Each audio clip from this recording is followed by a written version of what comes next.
After 6 years of owning my Ducati Multistrada, I've decided it's time to let it go. And honestly, this isn't because the bike has been bad, far from it. The bike has taken me on some incredible rides. It's been reliable. It's been a ridiculous amount of fun. And in many ways, it does everything that you could want. But the truth is, this decision has nothing to do with the bike itself. It comes down to something bigger going on in my life right now, and it's forced me to make a choice.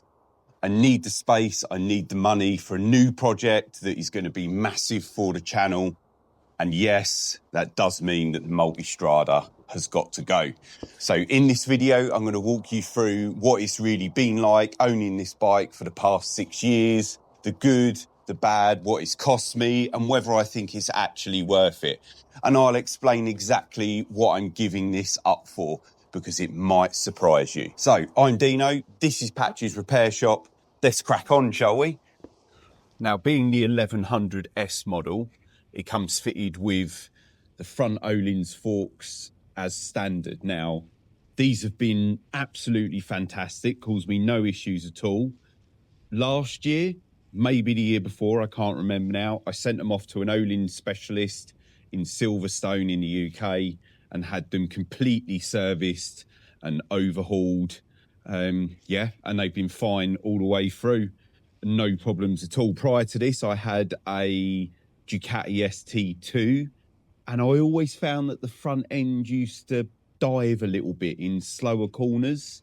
If you were going around the roundabout or something like that.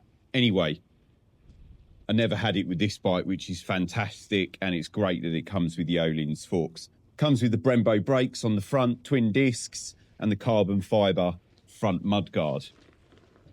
So they've always been absolutely fantastic. On the back, it comes with the Öhlins rear shock, which is fully adjustable, and it's got the carbon fibre rear hugger as well. I upgraded it and put the Oberon, is that how you pronounce it? The Oberon clutch slave cylinder on. I had one on my ST2 as well, and it just helps with what can be a slightly heavy clutch. As you know, because a lot of you have followed this series, it's got a brand new chain and sprocket on it, which hasn't long been fitted. It's got the Terming exhaust on the back, and I have all the original stuff to go with it as well. Single-sided swinging arm, which is one of the things I've always loved about this bike. I've always run Continentals on it. These are a Road Attack 2 tyre. I've always had these on it. They've been fantastic.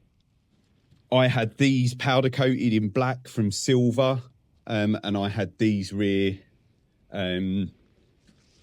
brackets for the panniers powder coated as well. Again, being the 1100S, it comes with the carbon fibre cam belt covers. And as you know, last year we done all the cam belts, and I done the valve check at 15,000 miles. That's the rear adjuster for the rear shock.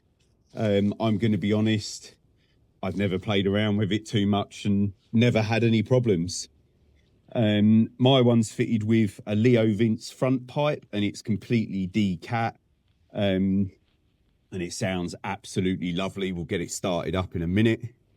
So up front, guys, is probably where I'm going to say my only gripe with this bike is up front. My big meat hooks tend to have a problem with getting the key in the ignition and turning it. Maybe it's just me, I don't know, but I've always found that a little bit frustrating. I've changed both the brake and clutch master cylinder tops for aluminium ones so that they don't corrode, which is super common on these. And because this bike is fitted with the Ducati Performance ECU, I still have the standard one for it as well. You have to go through a process of holding the buttons and turning the ignition on to put it in miles per hour instead of kilometers per hour. Apparently this is pretty normal for bikes that are fitted with the Ducati Performance ECU. It's never bothered me, but it is a thing, you know. You only have to do it once and it will be fine for the rest of the day. A feature, not a fault, as my old college tutor would say. They are weird in the fact that the front fairing and the speedo and everything, the clocks all move with the handlebars, but it's just something that you get used to, I think. I do really, really like the red trellis frame though. It looks absolutely fantastic. Guys, this is the 1100S model. So there was also the 650 and the 1000 DS, which are the more common ones. Was it a 650 or was it a 600? I think it was a 600, wasn't it? Same as the Monster. Let me know in the comments below, guys. The other thing that I've always found maybe a little bit frustrating, but it's never been a problem, is the tank is the whole length of the bike, as a lot of you will know, and there's only one sensor in there. So when they get to 50%, then the gauge goes to 0, but weirdly the fuel light still works fine. And I've always got between 150 and 175 miles out of a full tank of fuel. Still such a fantastic looking bike. We are definitely going to miss this one. I think it's time to give it one final clean before it goes off to its new home. And before that, let me tell you guys why I'm selling it and why we're doing this video. So we've been making, or I have made, I should say, about 90 long form motorcycle videos in that tiny garage, okay? And it has been excellent. You guys have been subscribing and liking and commenting, and the channel has slowly been growing, and that's fantastic. However, I want to grow the channel more. I need a bike ramp. I need more space. And to do this, we've done something drastic, and we've bought another house with a tarmac driveway and a double garage. Okay, which means that I can get a motorcycle ramping, I can have everything more organised, but none of that is going to happen unless I free up a bit of cash that's in these bikes. So the Ducati and the Triumph, hopefully, have both, unfortunately, got to be sold. So that is the reason for the sale, guys. But it will be lovely to have a big garage and bring you guys along for the ride as well.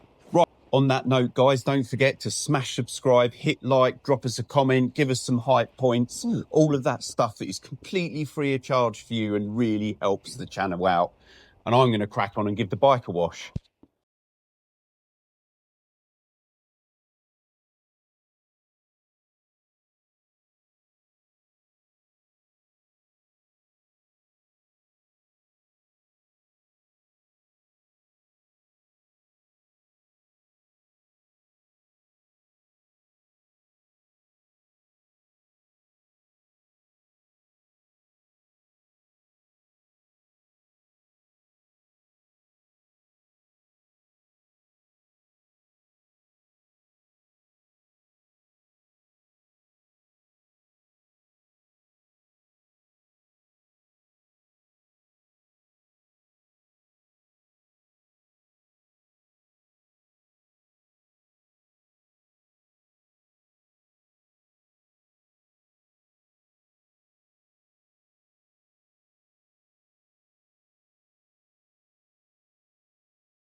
So next up, guys, I want to fit a new battery for the owner.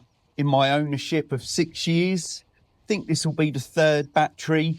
I normally keep a C-Tech charger on them. You know, a C-Tech sort of battery conditioning charger to keep them topped up so I don't have to keep buying batteries and keeps them healthy. But the last battery wasn't much cop, I'm going to be honest. Right, so we've got one little clip behind there.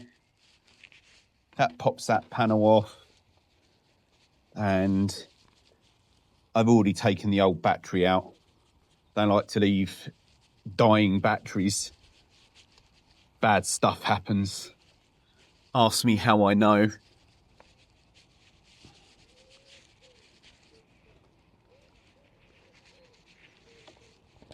You know, wipe out, put the rubber cover back in.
Right, fire in the hole.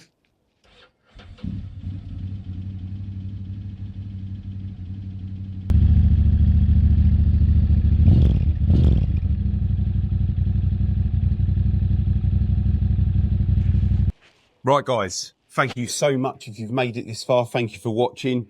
Probably not as long as our normal videos this week.